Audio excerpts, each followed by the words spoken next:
China ದೇಶದಲ್ಲಿ ಗುಡೋ ಅಂತ ಒಬ್ಬ ಪ್ರಖ್ಯಾತ ಝೆನ್ ಗುರು ಇದ್ದ. ಅವನು ಭಾಳ ದೊಡ್ಡವನು. ಆತ ಚಕ್ರವರ್ತಿ ಗುರುವಾಗಿದ್ದವನು. ಒಂದು ದಿವಸ ಆತ ನಡ್ಕೊಂಡು ಹೋಗ್ತಾ ಇದ್ದ. ಇಡೋ ಅಂತ ಒಂದು ಊರು. ಇಡೋ ಊರಿಗೆ ಹೋಗ್ತಿರ್ಬೇಕಾದ್ರೆ ಮಳೆ ಜೋರಾಗಿ ಬಂತು. ಪೂರ್ತಿ ನೆನ್ಕೊಂಡ್ಬಿಟ್ಟ. ಆ ಝೆನ್ ಗುರುಗಳು ಹೇಗಿರ್ತಿದ್ರು ಅಂದರೆ ಶ್ರೀಮಂತಿಕೆಯಲ್ಲ, ಬಡತನಕ್ಕೆ ಮತ್ತೊಂದು ರೂಪ. ಅವ್ರು ಹಾಗೆ ಬದುಕಬೇಕು ಅವ್ರು ಹಾಗೆ ಇದ್ರು. ಅವನ ಕಾಲಲ್ಲಿ ಒಂದು ಚಪ್ಪಲಿ, ಅದು ನಾರಿಂದು ಚಪ್ಪಲಿ ಹರಿದೋಯ್ತು. ಏನು ಮಾಡೋದಪ್ಪ, ಇನ್ನ ರಾತ್ರಿನ ಯಾವ್ದೋ ಕಳಿಬೇಕಲ್ಲ, ಮಳೆ ಬರ್ತಾ ಇದೆ. ಅಲ್ಲಿ ಒಂದು ಹಳ್ಳಿ ತೋಟದ ಮನೆ ಕಾಣಿಸ್ತು. ಅಲ್ಲಿ ಹೋಗಿ ಮನೆ ಬಾಗಿಲು ತಟ್ಟಿದ. ಆ ಮನೆಯಲ್ಲಿ ಹೆಣ್ಮಗಳು ಬಾಗಿಲು ತೆಗೆದು ಬನ್ನಿ ಒಳಗೆ ಅಂತ ಕರೆದ್ಲು. ಆ ಗುಡೋನನ್ನು ಗುರುತಿಸಿದ್ಲು. ಅಯ್ಯೋ, ಚಕ್ರವರ್ತಿ ಗುರು ಬಂದಿದ್ದಾನೆ ಅಂತ ಹೇಳಿ ಮರ್ಯಾದೆ ಮಾಡಿ ತನ್ನ ಮಕ್ಕಳನ್ನೆಲ್ಲ ಪರಿಚಯ ಮಾಡಿದ್ಲು. ಆ ಗುಡೋನಿಗೆ ಅಲ್ಲಿದ್ದಾಗ ಮನೆಯಲ್ಲಿ ಏನೋ ತೊಂದರೆ ಇದೆ ಅಂತ ಅನ್ನಿಸ್ತು. ಏನಮ್ಮ ತೊಂದರೆ ಅಂತ ಕೇಳಿದ.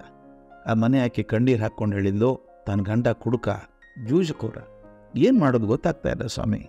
ಅವನು ಕುಡ್ತಾನ ಬಿಡಿಸೋಕ್ಕಾಗ್ತಾ ಇಲ್ಲ ನನಗೆ. ಯೂಸ್ ಬೇಡ ಅಂದರೆ ಕೇಳಲ್ಲ ಅವನು. ಗೂಡೋ ಏನು ಹೇಳಿದೆ ಗೊತ್ತಾ? ಒಂದಿಷ್ಟು ತಾನೇ ದುಡ್ಡು ಕೊಟ್ಟ. ತಾಯಿ, ಈ ದುಡ್ಡಲ್ಲಿ ಒಂದಿಷ್ಟು ಹೆಂಡ ಮತ್ತು ತಿನ್ನೋದಕ್ಕೆ ಏನಾದರೂ ತಂದಿಡು, ನಾನು ಅವನು ಸರಿ ಮಾಡ್ತೀನಿ. ಆಕೆ ಅಂದ್ಲು, ಹೆಂಡ ಕುಡಿಯೋದನ್ನು ಬಿಡಿಸ್ಬೇಕು ನಾನು ಅಂತೀನಿ, ಮತ್ತು ಹೆಂಡ ತರೋಕೆ ಹೇಳ್ತಾನಲ್ಲ ಇವನು, ಏನೋ ಗುರುಗಳದ್ದು ಏನಿರುತ್ತೋ ಗೊತ್ತಿಲ್ಲ ಅಂತ ಹಾಗೆ ಮಾಡಿದ್ಲು. ಮಧ್ಯರಾತ್ರಿ ಆದಮೇಲೆ ಮನೆ ಯಜಮಾನ ಬಂದ. ಕಂಠಪೂರ್ತಿ ಕುಡ್ದಿದ್ದ. ದಬದಬನೆ ಬಾಗ್ಲ ಬಡ್ದ. ಹೋಗಿ ಗುಡುನೇ ಬಾಗ್ಲ ತೆಗೆದ. ಇವನು ದುರ್ಗೊಟ್ಟು ನೋಡಿದ. ಯಾರ ನೀವು? ನನ್ನ ಹೆಂಡತಿಯಲ್ಲಿ ಮತ್ತೆ ಕೂಗ್ದ. ಎಲ್ಲಿ ಹೋದೆ ನೀನು? ಹಸಿ ಸಾಯ್ತಾ ಇದ್ದೇನೆ, ತಿನ್ನೋದಕ್ಕೆ ಏನಾದರೂ ಕೊಡು. ಆಗ ಗುಡು, ನೋಡಪ್ಪ, ನಾನು ಮಳೆಯಲ್ಲಿ ತೊಯ್ದು ಬಂದಿದ್ದೆ, ರಾತ್ರಿ ಇಲ್ಲಿ ಉಳ್ಕೊಳ್ಳೋಕೆ ಅವಕಾಶ ಕೊಟ್ಟು ನಿನ್ನ ಹೆಂಡತಿ ತುಂಬ ಉಪಕಾರ ಮಾಡಿದ್ದಾಳೆ ನನಗೆ. ಅದಕ್ಕೆ ಪ್ರತಿಯಾಗಿ ನಾನಿನ್ನು ಸ್ವಲ್ಪ ಹೆಂಡ ಮತ್ತು ಹುರಿದು ಮೀನು ತಂದಿದ್ದೇನೆ, ತಿನ್ಬಾ ಅಂತ ಕರೆದ. ಅವನು ಭಾರಿ ಖುಷಿ ಆಯಿತು. ಇವನು ಯಾರು ಅಂತ ಕೂಡ ಕೇಳಲಿಲ್ಲ, ಯಾಕೆ ತಂದಿದ್ಯಾ ಅಂತ ಕೇಳಲಿಲ್ಲ. ಯಾವನೋ ಬಂದಿದ್ದಾನೆ, ಹೆಂಡ ತಂದಿದ್ದಾನೆ, ತಿನ್ನೋದಕ್ಕೆ ಮೀನು ತಂದಿದ್ದಾನೆ, ಸಾಕು ಅಂತ ಹೇಳಿ ಯಜಮಾನ ಹಿಗ್ಗಿ ತಂದದ್ದನ್ನೆಲ್ಲ ಕಡದಾಗಿ ತಿಂದು ಗೊರಕೆ ಹೊಡೆದು ಮಲ್ಕೊಂಡ್ಬಿಟ್ಟು. ಬೆಳಗ್ಗೆ ತಡ ಮಾಡಿ ಎದ್ದ. ಮಣ್ಣು ಸ್ವಚ್ಛ ಆಗಿತ್ತು. ಗುಡೋ ನೋಡಿದ. ಅಯ್ಯೋ, ತಾವು ಗುಡೋ ಅಲ್ವಾ? ಚಕ್ರವರ್ತಿ ಗುರುಗಳಲ್ವಾ? ರಾತ್ರಿ ನಿಮ್ಮನ್ನು ಗುರುತಿಸ್ಲಿಲ್ಲ ಅಂತ ಕ್ಷಮೆ ಕೇಳಿದ. ಆ ಗುಡೋ ಬುದ್ಧಿವಾದ ಹೇಳ್ದ, ಅಲ್ಲಪ್ಪ, ಈಗ ಜೂಜು ಕುಡಿದಲ್ಲಿ ಸಮಯ ಕಳೆದ್ರೆ ನಿನಗೇನಾದರೂ ಸಾಧನೆ ಮಾಡೋಕ್ಕೆ ಹೆಂಗೆ ಸಾಧ್ಯಪ್ಪ? ಸಾಧನೆ ಮಾಡದೆ ಹಾಗೆ ಸತ್ತರೆ ನಿನಗೂ ಆ ಹುಳುಕ್ಕೂ ಏನು ವ್ಯತ್ಯಾಸ ಅಂತ ಸ್ವಲ್ಪ ಉಪದೇಶ ಮಾಡಿದ. ಮನೆ ಯಜಮಾನನ ತಲೆಗೆ ಮಾತಾಗ್ತು. ಮಧ್ಯಾಹ್ನ ಗುಡ ಹೊರಟು ನಿಂತ. ಇರೋಕ್ಕೆ ಬಂದವನಲ್ಲ ಅವನು. ಆತ ಹೇಳಿದ, ಸ್ವಾಮಿ, ನಿಮ್ಮ ಮನಸ್ಸು ತುಂಬ ದೊಡ್ಡದು. ನನ್ನಂಥ ನೀಚನಿಗೆ ಬುದ್ಧಿವಾದ ಹೇಳಿದ್ರಿ. ಖಂಡಿತವಾಗಿಯೂ ಇನ್ಮೇಲೆ ಚೆನ್ನಾಗಿ ಬಾಳ್ತೇನೆ. ನಿಮ್ಮ ಋಣ ಹೇಗೆ ತೀರಿಸ್ಲಿ? ನೀವು ಅಪ್ಪಣೆ ಕೊಟ್ಟರೆ ನಿಮ್ಮ ಸಾಮಾನುಗಳನ್ನು ಹೊತ್ಕೊಂಡು ಸ್ವಲ್ಪ ದೂರ ಬರ್ತೇನೆ. ಸಾಮಾನೇನು ಹೆಚ್ಚಿಲ್ಲಪ್ಪ, ಕೈ ಚೀಲ ಒಂದೇ, ಇಲ್ಲಿ ಅದನ್ನೇ ಇಟ್ಕೊಂಡು ಬರ್ತೇನೆ ಅಂತ. ಆಯಿತು ಬಾ ಅಂದ ಗುಡು. ಮನೆಯಿಂದ 3-4 ಮೈಲಿ ಹೋಗಿರಬೇಕು. ಆ ಗುಡು ಹೇಳಿದ, ಆಯ್ತಪ್ಪ, ವಾಪಸ್ ಮರಳಿ ಹೋಗು, ನಾ ಮುಂದೆ ಹೋಗ್ತೀನಿ ಅಂದ. ಅವನು, ಸ್ವಾಮಿ, ನಿಮ್ಮ ಮಾತು ನಂಗೆ ತುಂಬ ಇಷ್ಟ ಆಗ್ತಾ ಇದೆ, ಇನ್ನೊಂದು 5 ಮೈಲಿ ಬರ್ತೇನೆ ಅಂದ. ಮತ್ತೆ 10 ಮೈಲಿ ಹೋಯ್ತು ಮುಂದೆ.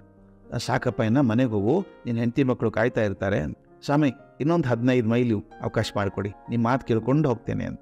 ಮತ್ತೆ ಪ್ರವಾಸ ನಡೀತು. 30 ಮೈಲಿ ಪ್ರವಾಸ ಆದಮೇಲೆ ಗುಡು ಹೇಳ್ದ, ಈಗ ನೋಡಪ್ಪ, ಖಂಡಿತ ಮನೆಗೆ ಹೋಗು, ನಿನ್ನ ಹೆಂಡತಿ ಮಕ್ಕಳು ಚಿಂತೆ ಇರುತ್ತೆ, ನಿನಗೆ ಏನಾಯಿತು ಅಂತ ಕಾಳಜಿ ಮಾಡ್ತಿರ್ತಾರೆ, ಮನೆಗೆ ಹೋಗು ಅಂದ. ಆಗ ಯಜಮಾನ ಏನು ಮಾಡಿದ ಗೊತ್ತಾ? ಅವನು ದಪ್ಪಂತ ಗುಡೋನ ಪಾದಕ್ಕೆ ಬಿದ್ದ. ಸ್ವಾಮಿ, ಇನ್ನು ನಿಮ್ಮ ಪಾದಾನೇ ನನ್ನ ಮನೆ, ನಿಮ್ಮ ಹಿಂಬಾಲಕನಾಗಿ ಜೀವನ ಪೂರ್ತಿ ಇದ್ದು ಬಿಡ್ತೇನೆ, ಹಳೆ ಮನೆಗೆ ಹೋಗು ಅಂತ ಹೇಳಿಬಿಡಿ ದಯವಿಟ್ಟು ನನಗೆ ಅಂತ ಒಳಗೆ ಶುರು ಮಾಡಿ. ಗುಡು ಆಶೀರ್ವಾದ ಮಾಡಿ ಈ ಹೊಸ ಶಿಷ್ಯನ ಅಪ್ಪುಗೊಂಡ. ಅವನಿಗೊಂದು ಹೆಸರು ಕೊಟ್ಟ. ಅದೇನು ಗೊತ್ತಾ ಹೆಸರು? ಮೂನನ್ ಅಂತ. ಮೂನನ್ ಅಂದರೆ ಎಂದಿಗೂ ತಿರುಗಿ ನೋಡಿ ಹೋಗದವನು ಅಂತ. ನೋಡಿ, ಗುರುಗಳ ಜೊತೆಗೆ ತಡ್ಕೊಂಡು ಬರ್ತೀನಿ ಅಂದವನು ವಾಪಸ್ ಮನೆಗೆ ಹೋಗಲೇ ಇಲ್ಲ. ಹಾಗೆ ಗುರುಗಳ ಜೊತೆಗೆ ಶಿಷ್ಯನಾಗಿ ಹೋಗ್ಬಿಟ್ಟ. ಈ ಹಿಂದೆ ತಿರುಗಿ ನೋಡದಂಥ ಶಿಷ್ಯ ಗುಡುವನ ಉತ್ತರಾಧಿಕಾರಿಯಾದ, ಪ್ರಖ್ಯಾತನಾದ, ದೊಡ್ಡ ಝೆನ್ ಗುರುವಾದ, ಸಹಸ್ರಾರು ಜನರಿಗೆ ಮಾರ್ಗದರ್ಶನ ನೀಡಿದ. ನಮ್ಮ ಜೀವನದಲ್ಲೂ ಅಂಥ ಗುರುವಿನ ದರ್ಶನ ಆದೀತು. ಆದರೆ ಅಂಥ ದರ್ಶನಕ್ಕೋಸ್ಕರ ಮನಸ್ಸನ್ನು ಸಿದ್ಧ ಮಾಡಿ ಇಟ್ಕೋಬೇಕಾಗತ್ತೆ. ಸಿದ್ಧವಿಲ್ಲದ ಮನಸ್ಸಿಗೆ ಯಾವ ಗುರುವೂ ಸಿಗೋದಿಲ್ಲ. ಸಿದ್ಧವಾದ ಮನಸ್ಸಿಗೆ ತಕ್ಷಣ ಗುರು ಬರ್ತಾನೆ.